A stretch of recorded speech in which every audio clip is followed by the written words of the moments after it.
Grecia, siglo V a.C.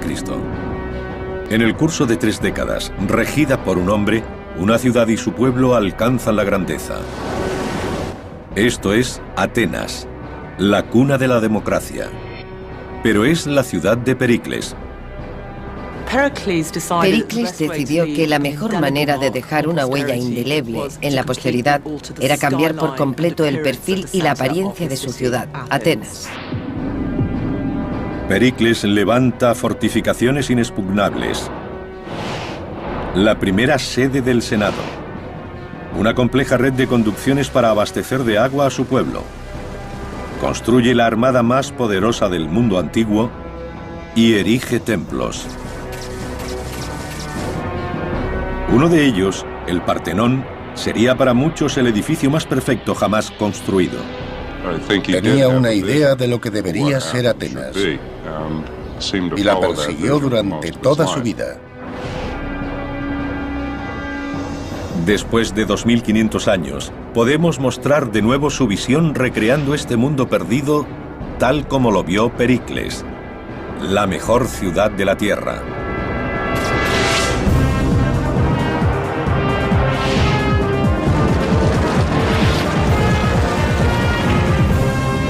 Mundos perdidos, la antigua Atenas. En el siglo V a.C., entre los cientos de estados que conforman la antigua Grecia, un hombre lleva a su ciudad hasta la grandeza.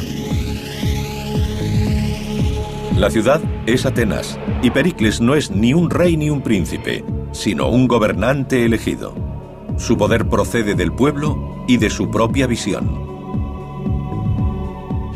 Cuenta la historia que cuando la madre de Pericles estaba embarazada de 8 meses, supo que iba a tener un hijo extraordinario destinado a la grandeza, porque tuvo un sueño en el que daba luz a un león. Para los antiguos griegos, el león era un símbolo de liderazgo. Para ser un político de éxito en Grecia, había que ser un líder militar y un orador efectivo en la asamblea. Y él era ambas cosas. Pericles no solo contribuyó a convertir a Atenas en una potencia, él fue el principal artífice de ese poder. Pericles quiere enviar un mensaje al resto del mundo. Atenas es superior, la capital de un nuevo imperio, y transmitirá este mensaje mediante la construcción. Lo que pretende es la campaña de construcción más costosa y ambiciosa emprendida en el mundo occidental. Necesita financiarla. En lo que algunos consideran un acto de flagrante robo, saquea el erario griego. El dinero que debía haberse utilizado para defender a todas las ciudades-estado de la región se destina a la glorificación de su propia ciudad. Y comienzan los trabajos en el Partenón. Construido para honrar a la diosa Atenea, se convertiría en el edificio más imitado de la historia, toda una inspiración para ingenieros y arquitectos.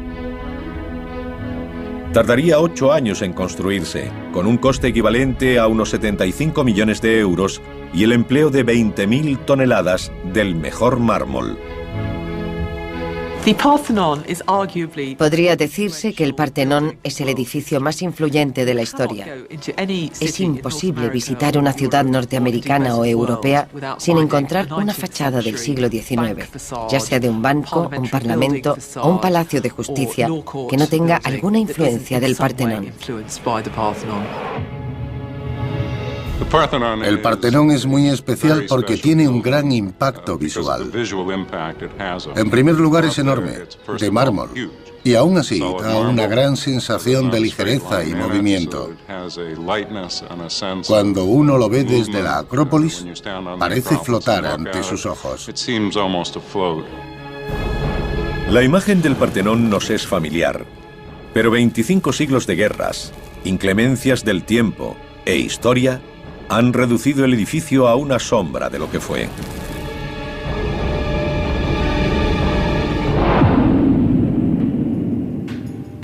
El ingeniero Ed Matcan y el arquitecto Manolis Korres se han propuesto la tarea de descifrar exactamente cómo fue construido. y el aspecto que tenía durante la Edad Dorada de Atenas. Los hombres de Pericles extrajeron el mármol del Partenón de la cercana montaña de Penteli.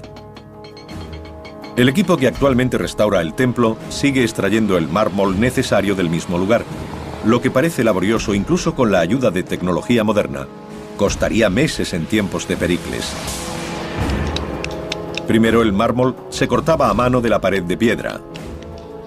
A continuación era revisado en busca de fallos y se iniciaban las labores de transporte. Era un viaje de 16 kilómetros y transportaron 20.000 toneladas de bloques de mármol con rodillos y carros. Era un trayecto increíblemente largo hasta llegar a lo alto de la Acrópolis. Fue una proeza asombrosa, casi como lo es ahora con la maquinaria adecuada. La parte más difícil del recorrido era la última, que requería subir el mármol por una ladera de más de 90 metros. Ed McCann ha descubierto la ingeniosa técnica que idearon los canteros para subirlo. Tenían un sistema muy ingenioso para llevar los bloques hasta arriba. A un lado tenían un carro en el que colocaban un bloque y arriba tenían otro carro cargado de piedras unido al primero mediante una cuerda que pasaba por una gran polea.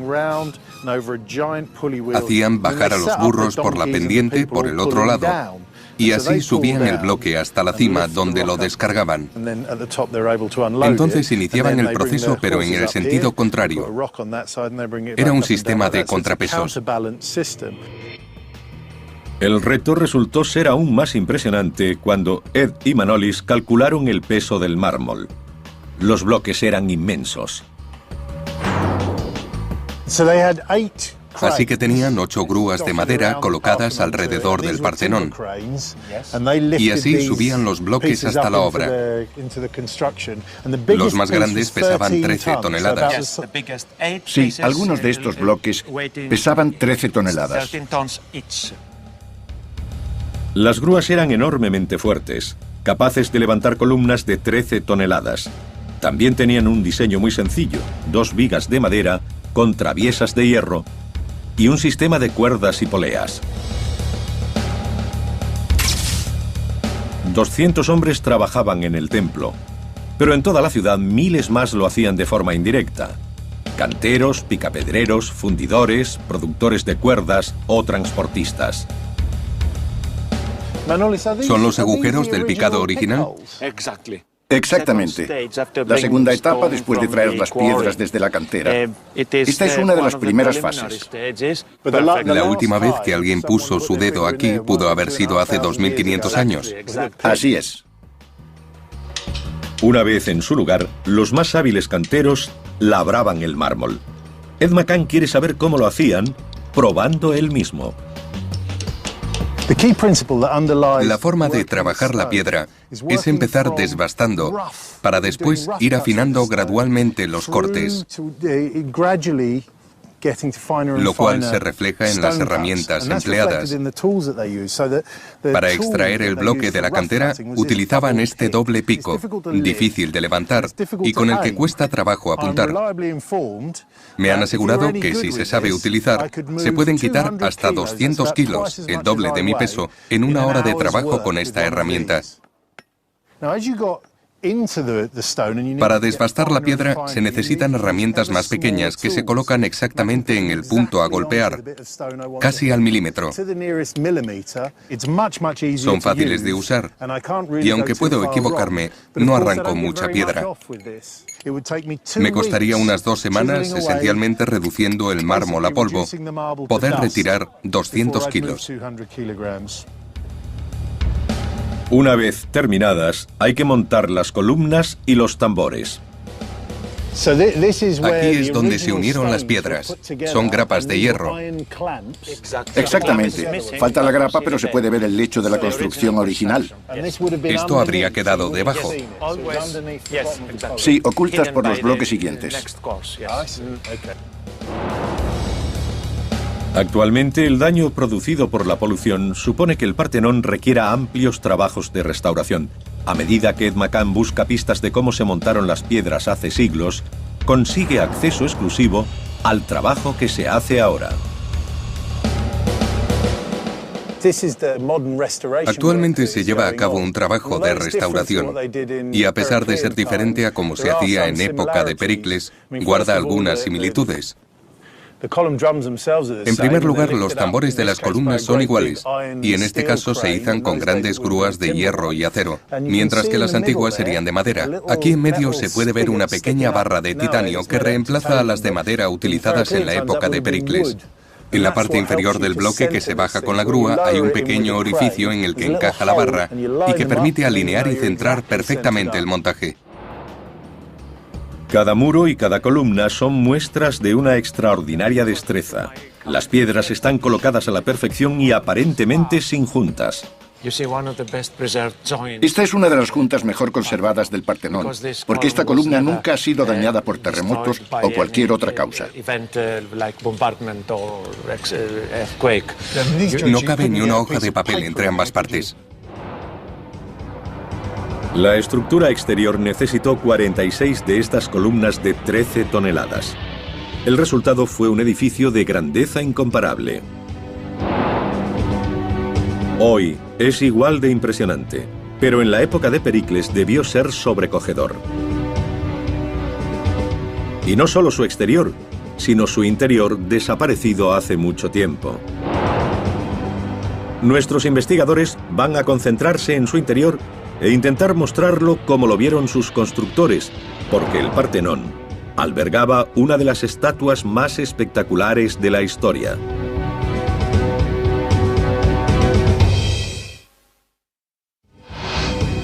Lo que Pericles construye en la Acrópolis es revolucionario para su época. La obra es el centro de su programa para reformar y remodelar su ciudad. Este programa es sorprendentemente ambicioso y tiene un gran éxito. Pericles cambiará su mundo y ayudará a definir el nuestro. Pericles se las arregló para que su sueño se hiciera realidad, construir hermosos templos en la Acrópolis y hacer que siguiéramos mencionándolo 2500 años después. Al parecer, durante su vida, estos edificios eran mucho más impresionantes aún y más hermosos. Los escritores antiguos describen el interior del Partenón con asombro.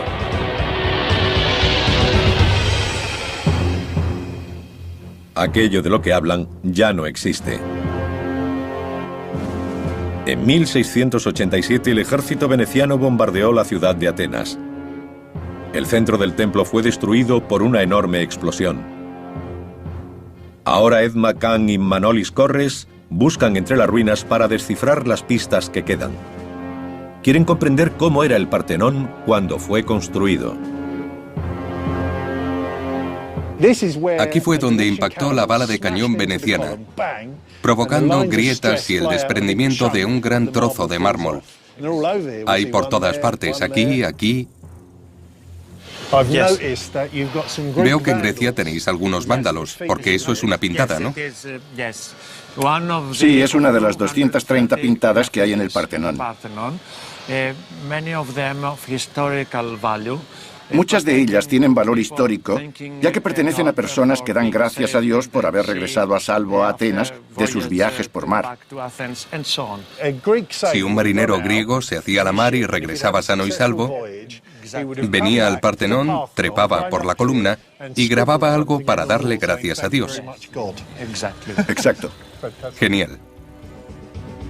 Entre las pintadas y el daño causado por las bombas, divisan otras marcas. Restos de pigmentos que sugieren que el edificio tuvo un aspecto muy diferente. La imagen convencional de un templo griego es de piedra blanca, pero al parecer el Partenón estuvo cubierto de colores. Así que el Partenón estaba pintado. Sí, estaba pintado. Era uno de los principios de la arquitectura antigua, cubrir los edificios con pintura, incluso el mármol. Ahora podemos recrear su aspecto. Las brillantes columnas blancas soportaban un hastial en azul, rojo y oro. De hecho, ningún otro templo griego presentaba un colorido tan elaborado como este. Además de la pintura, contaba con impresionantes esculturas. Había 92 estatuas. un friso tallado en el mármol de casi 160 metros de largo.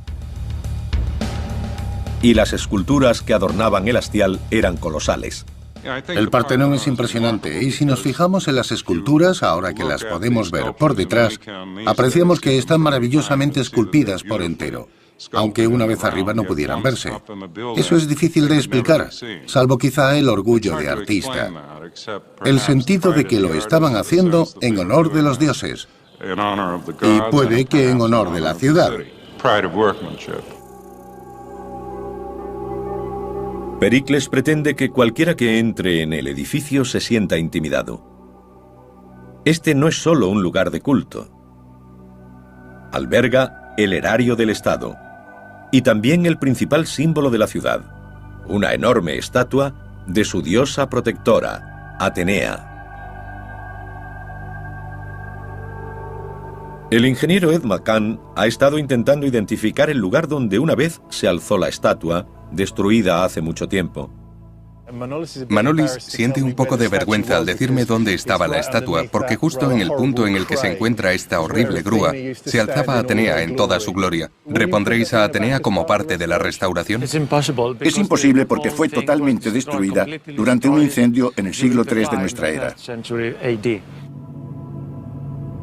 La estatua medía 10 metros de altura.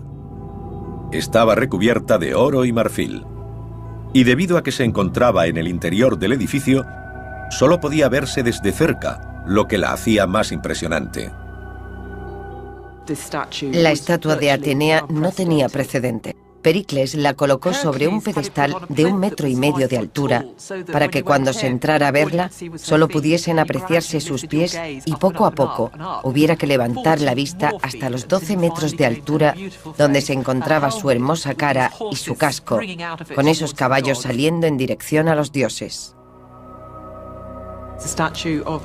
La estatua de Atenea cambió para siempre la historia de la estatuaria de los templos en el mundo antiguo y probablemente también del cristiano.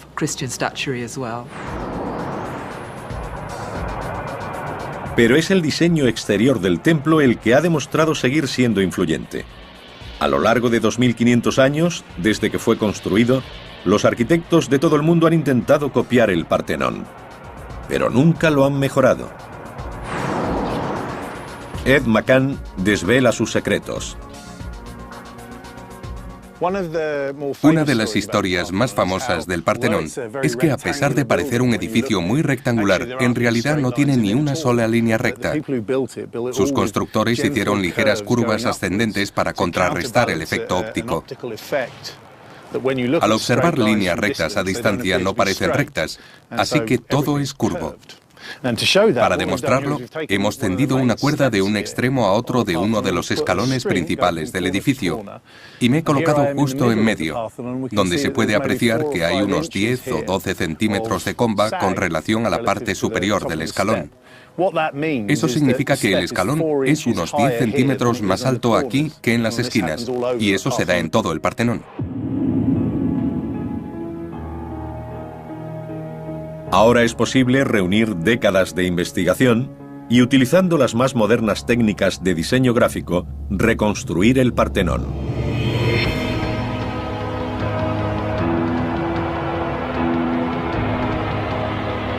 Ocho columnas delante, 8 detrás y una fila de 15 a cada lado.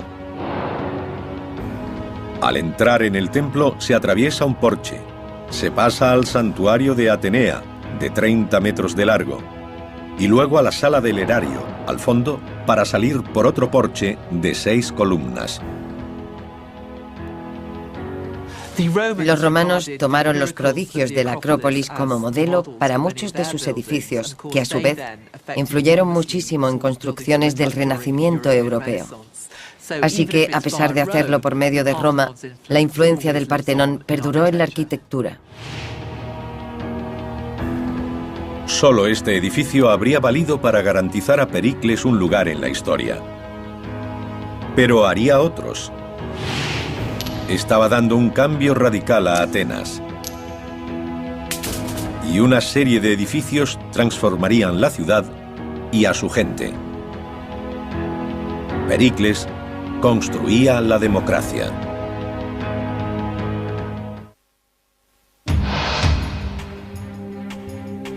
En lo alto de la Acrópolis, durante el gobierno de Pericles, el Partenón se alzaba como un testamento del estatus de Atenas, una superpotencia. Atenas mostró su superioridad al resto del mundo griego por medio del programa de construcción de Pericles. Sus planes no consistían solo en alardear ante el mundo. Pericles tenía la intención de reformar las vidas de los atenienses.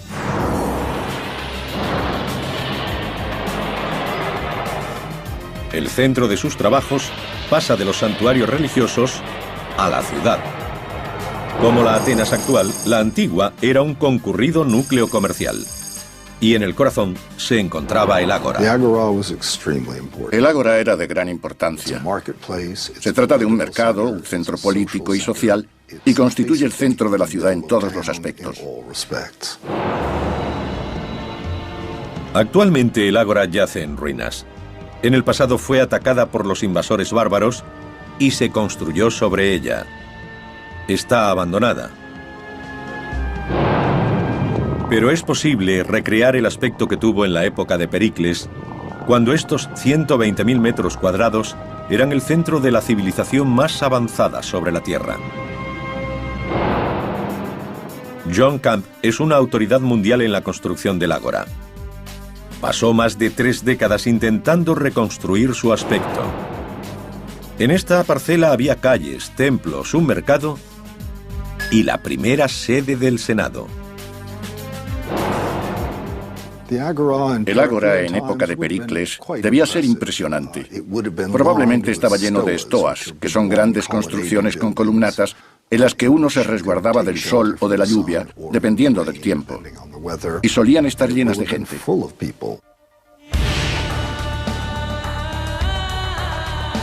Otro asombroso templo fue construido aquí, muy diferente del Partenón, llamado Hefesteion. Estaba dedicado a los artesanos que hicieron realidad la visión de Pericles. Con este gesto, Pericles reconocía la raíz de su poder. Descansaba en el respaldo que recibía de su pueblo. Es uno de los templos mejor conservados de la antigüedad, por lo que cuesta un poco ver el conjunto. Cuando uno se encuentra aquí abajo, puede ver restos de su gemelo virtual que fue levantado en la plaza baja. Fue construido en mármol en su mayoría y no se usó argamasa.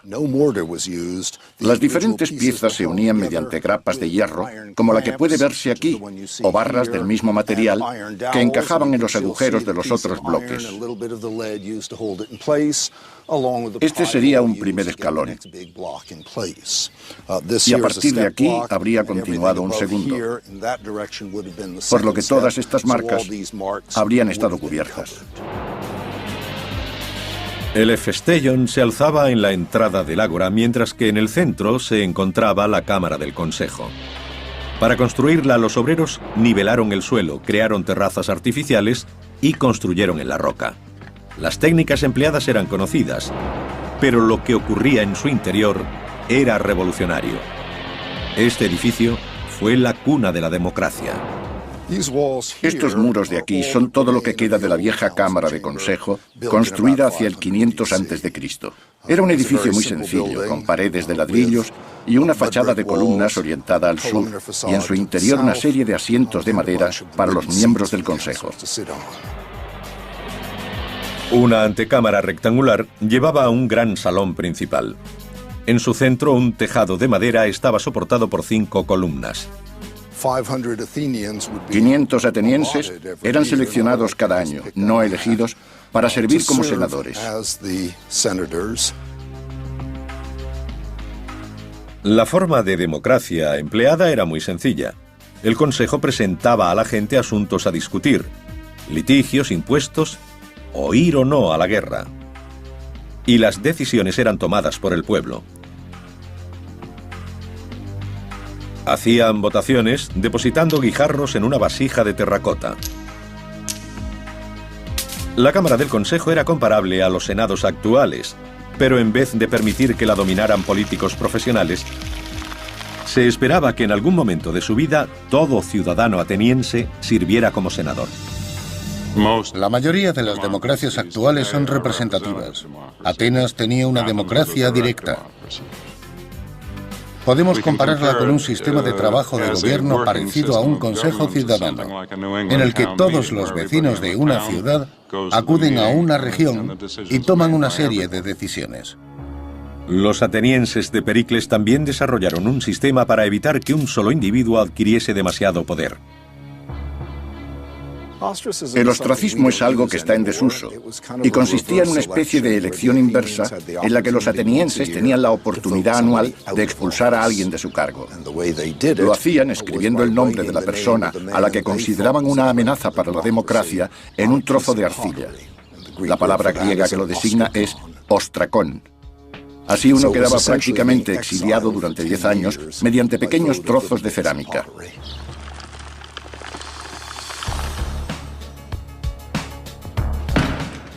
Un político podía ser enormemente popular entre la gente y al día siguiente sus activos podían ser congelados y quedar expulsado del país durante 10 años. Es importante destacar que es un castigo al que Pericles nunca tuvo que hacer frente, a pesar de la política dominante que ejerció sobre Atenas durante más de 3 décadas. Su poder procedía del apoyo del pueblo. Y las humildes casas de los ciudadanos yacen junto a los imponentes edificios y templos del Estado. Estos son los restos de una típica casa ateniense. Este muro daba a un patio. Son muy sencillas, muy modestas. Los muros de estas casas estaban hechos de adobe o piedra, reforzados con madera y arcilla. Una vez terminados, los muros eran pintados de color blanco, amarillo o rojo. Los suelos eran de arcilla prensada, puede que formando un mosaico. Las casas eran construidas de cara al interior, a un patio central, y se esperaba que todo individuo conectara su casa al sistema de abastecimiento de agua de la ciudad.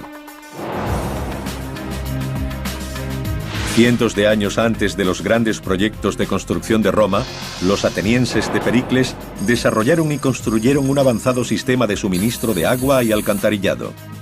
John Camp descubrió lo que quedaba de él bajo estas ruinas. El agua limpia era esencial para la ciudad, por supuesto. Y tanto Pericles como el resto de los hombres de Estado se preocupaban porque los atenienses tuvieran suficiente. Aquí puede verse un grupo de conducciones que han sido excavadas. Muchas de ellas servían para abastecer a la ciudad y otras para evacuar las aguas residuales. Se han encontrado cientos de metros de tuberías atravesando el ágora. Las piezas eran cortas, de 1 metro aproximadamente, porque se hacían en tornos de alfarería. Con unos 5 centímetros de espesor llevaban un borde especial para asegurar la impermeabilidad.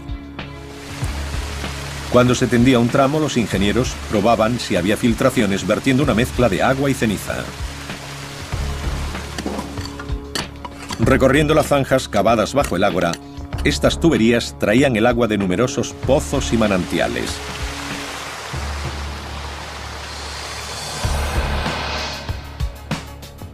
Uniendo todos estos elementos, los templos, las casas, el mercado, los edificios civiles y este innovador sistema de saneamiento, es fácil ver por qué Atenas era una ciudad modelo. Bajo el mandato de Pericles, prosperó. El reto era mantener tal éxito. A medida que Atenas crecía en riqueza y poder, despertaba la envidia de sus vecinos. Pericles tenía que prepararse para el día en que la ciudad fuese atacada.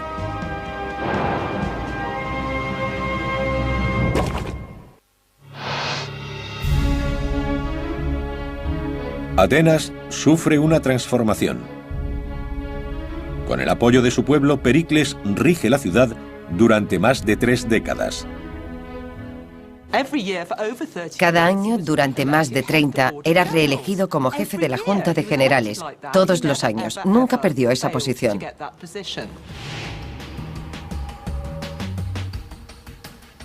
A medida que Atenas florece, el aspecto militar de la autoridad de Pericles se vuelve más importante. Crece la tensión con Esparta, el único rival serio del poder que Atenas ostenta en Grecia.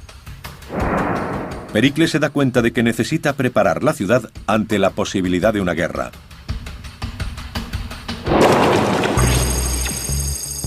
Las defensas de Atenas protegen una gran cuña de terreno limitada por un par de largas murallas y 3 kilómetros de costa. Está claro que en el caso de un ataque espartano, el frente sería demasiado grande para defenderlo. Las fuerzas atenienses se verían superadas y resultarían vulnerables. A pesar de que la ciudad se encuentra a 8 kilómetros de la costa, Pericles sabe que su poder reside en el mar. Grecia es montañosa y viajar por tierra es complicado. La mayor parte del comercio de la ciudad se hace con las islas-estado del Egeo. Por ello, Pericles centra su atención en proteger la ruta del puerto, el Pireo. Construye una tercera muralla que llega hasta el puerto. Esta crea un corredor defendible. Aunque estrecho, supone que, pase lo que pase, Atenas estará conectada con el mar. Incluso, según los estándares modernos, este proyecto habría sido de gran escala. Como sucede con la construcción de una autopista, las murallas han de abrirse camino entre casas particulares y granjas, cruzar ríos, dividir comunidades y separar a la gente de sus tierras.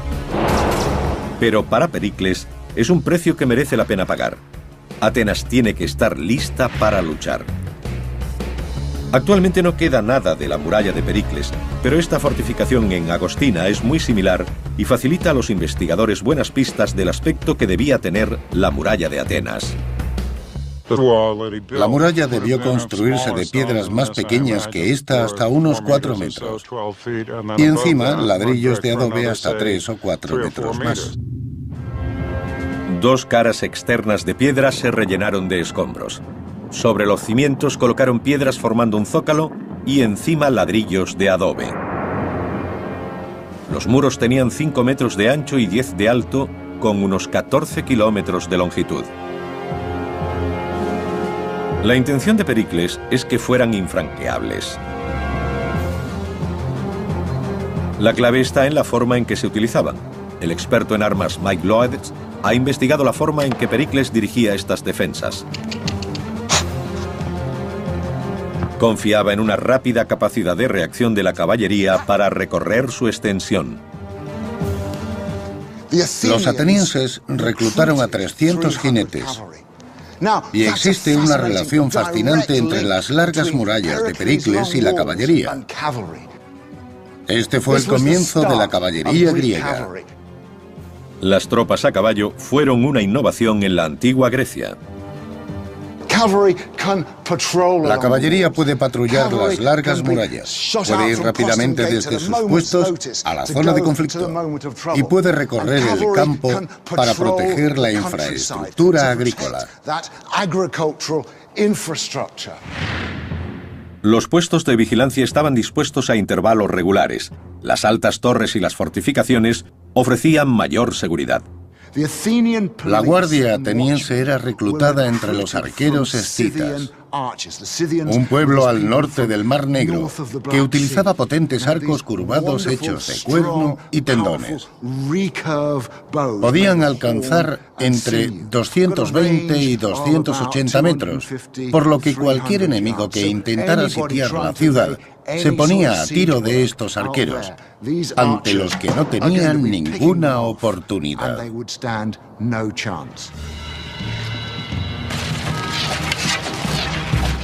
Pero los atacantes no solo debían temer a las flechas.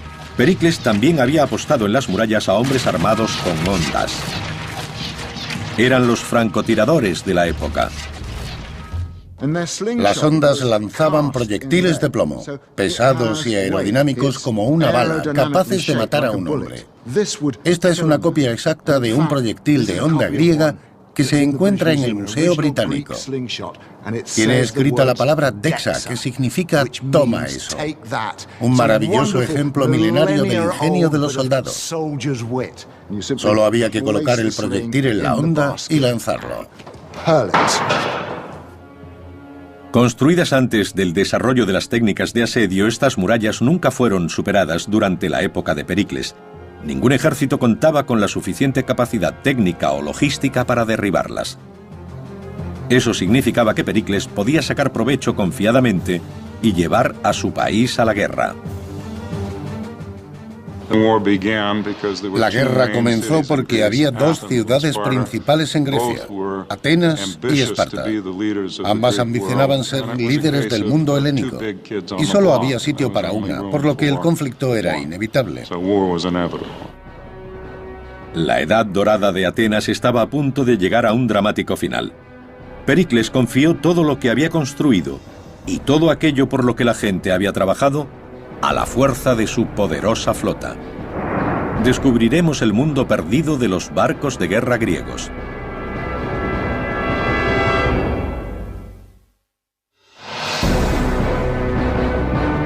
...431 a.C. Como Pericles había predicho, las fuerzas de Esparta invaden territorio ateniense. Y Pericles responde de una forma que impacta a su propio pueblo. Habiendo reforzado las fortificaciones de la ciudad, deposita toda su confianza en ellas. Ordena a la gente del campo que abandone sus hogares y se refugie tras las murallas de Atenas. Muchos lo consideran un acto de cobardía. De ese modo, los atenienses ven cómo 60.000 espartanos saquean y destruyen. El razonamiento de Pericles es que el ejército espartano es demasiado fuerte. Enfrentarse a él en tierra significaría la derrota. En vez de ello, llevará la batalla al mar. Las tropas recorren el estrecho corredor que une a Atenas con el puerto del Pireo y se disponen a atacar a Esparta utilizando una flota de buques de guerra muy avanzados, sus trirremes. Podemos afirmar que Atenas tenía la mejor armada del Mediterráneo en el siglo V a.C. Uno de los motivos es que los ingresos que recibía Atenas, procedentes del imperio, le permitían pagar un entrenamiento a sus tripulaciones más largo y duro que cualquier otra flota. Ningún arqueólogo ha encontrado restos de un trirreme, pero nuestros investigadores han conseguido reconstruir la historia de lo que debió ser un increíble logro de la ingeniería naval y militar. El prefijo tri de la palabra trirreme hace referencia a una innovación que diferencia a estos barcos. 3 filas de remos, una encima de la otra, le proporcionaban una impresionante potencia. Los primeros barcos a remo tenían remeros a 2 niveles. Añadiendo un tercer nivel, se tiene mucha más potencia con la misma longitud de casco, por lo que eran más rápidos y maniobrables. Basándonos en antiguos dibujos de trirremes, podemos afirmar que la intención de los diseñadores estaba clara. Querían utilizar esa potencia extra para un efecto brutal. Boris Rankov cree que la proa de los barcos era reforzada para formar un espolón. El espolón era básicamente una proyección de la proa del barco, revestida de bronce y con bordes cortantes, que se utilizaba para embestir a otros navíos y perforar sus cascos. El trirreme era como un misil guiado. La idea era penetrar en el casco de un barco enemigo causando el máximo daño para luego retirarse. El éxito dependía de la habilidad de la persona al timón. Para que saliera bien, el espolón debía impactar a una velocidad de 10 nudos. Y si se hacía demasiado pronto o demasiado tarde, los vulnerables costados de la nave quedaban expuestos. Boris Rankov cree que los barcos tenían que ser construidos con una madera extremadamente ligera. A toda velocidad debían alcanzar entre 9 y 10 nudos. Un barco de 50 toneladas con 200 hombres a bordo, avanzando a unos 10 nudos, es realmente impresionante. Únicamente investigando los restos de antiguos astilleros, pueden calcular los expertos el tamaño de los trirremes. Debían medir unos 35 metros de eslora. Las reconstrucciones de Boris dejan claro que su utilización requería una enorme cantidad de fuerza. 170 hombres en 3 filas cada uno de los cuales empuñaba un remo de 4 metros de largo. La flota de Pericles era inmensa. Informes sobre el inicio de la guerra con Esparta sugieren que contaba con 300 naves, con unos 200 marineros por barco, lo que supone una marina de guerra de 60.000 hombres. Y había más gente a bordo de cada nave. También transportaban a soldados llamados hoplitas. Desembarcaban en lugares estratégicos del territorio espartano, caían sobre sus enemigos y embarcaban de nuevo rápidamente. El experto en armas Mike Loach revela las tácticas de combate que utilizaban los hoplitas. Tenían grandes falanges de hoplitas, infantería armada con lanzas y escudos. Iban al choque. Cargaban con una fuerza explosiva, empujando y clavando su lanza en las filas enemigas. Practicaban la guerra de desgaste. Imaginemos que detrás de Richard hay 600 hoplitas dispuestos en 8 o 12 filas. Las 2 o 3 primeras filas lograrán llegar con sus lanzas hasta las líneas enemigas, pero tras ellos, los hombres son todo músculo y peso. Con estas tropas tan diestras y la potencia de sus naves, Pericles pretendía derrotar rápidamente a los espartanos. Pero la victoria no llegaba. Los espartanos invadieron y atacaron las murallas de Atenas 5 veces en 10 años. En cada ocasión fueron rechazados, pero seguían volviendo. Los atenienses se iban debilitando poco a poco. Entonces el pueblo de Pericles es atacado de una forma totalmente inesperada, porque sus barcos regresan de los puertos extranjeros cargados de enfermedades.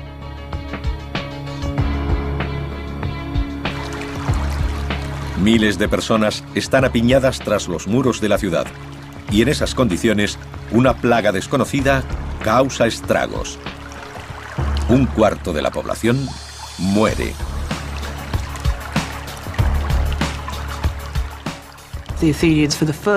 Por primera vez en 50 años, los atenienses pierden la esperanza. Muere un número extraordinario de personas tras un prolongado sufrimiento físico que dura hasta 10 días. A los enfermos se les pudrían partes de su cuerpo, que luego se les caían, escupían sangre y estaban cubiertos de erupciones. Es muy probable que hubiese un terrible hedor a cadáveres, además del olor del agua estancada, ya que había mucha gente confinada entre las murallas y las aguas residuales. Pericles no tenía escapatoria. El hombre que había construido el Partenón, alimentado a la democracia desde su infancia, fortificado la ciudad y gobernado durante décadas con visión y atrevimiento, era tan vulnerable como cualquiera. Y murió. Nadie ha sido capaz de identificar la enfermedad que provocó tanta destrucción.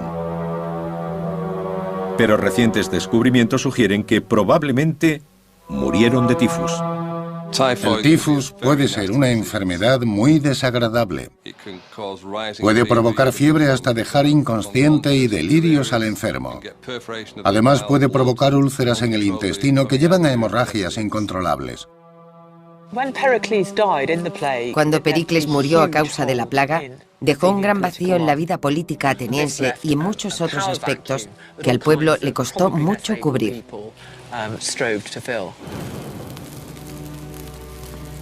Atenas estaba derrotada física y psicológicamente. Finalmente, en el 404 a.C., tras una despiadada lucha interna y una serie de desastres militares, la ciudad se vio obligada a rendirse a los espartanos. A pesar de que las defensas construidas por Pericles no fueron nunca superadas, la ciudad había quedado diezmada por su peor enemigo. Se había tardado en construir 30 años, y en solo una generación fue derrotada por la guerra y la enfermedad. Aún así, eso no resta valor al logro de Pericles. La ciudad que construyó sentó las bases de la civilización occidental.